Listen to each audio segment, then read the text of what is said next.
In our last video, we discussed some do's and don'ts of managing Q&A in a remote meeting. Here, we give some tips on developing visual slides that help keep your audience engaged. In addition to thinking about the complexities of answering Q&A, another thing that we are talking a lot to people about right now is how to create engaging visuals in this virtual environment. And for this, we want to follow a few key steps that actually ring very true in the real world environment too. And that is that slides should pass the glance test. So what do we mean by that? We keep saying these are distracted audiences. They're working in, environments that they're not used to working in before, and there's a lot of stuff potentially going on in their home office or wherever they may be working. And so they may get distracted and they may look away. So our job is to realize that and know that what we want them to do is when they glance back at the slide, we want them to know exactly what we're saying. We want them to be able to catch up in a second. We want what we're saying to match exactly what they're looking at. So to do that, you got to keep the slides simple.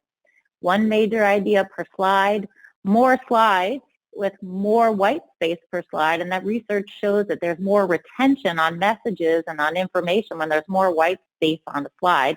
And definitely, just use short bullets and not paragraphs. Your audience will not be able to follow all that text on the slide. And then we suggest you follow the see-say principle, which again is this connection between what somebody is seeing and what you are saying, so that you have a whole cognitive connection between that to really reinforce your message and create engaging slides. So first, make sure the first words that you say are the same as the headline on the slide. Follow see-say. Second, you want to address the points from the top down.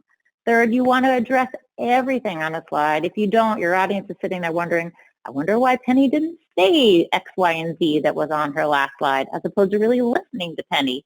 And finally, you want to build content with an animation tool, as we've been doing here in this presentation, because we want everyone to follow along with you, right, and not read ahead.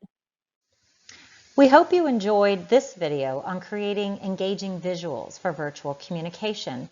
Thanks for watching, and check out our next video where we'll talk about how to use your voice and body language most effectively to boost your virtual executive presence. See you then.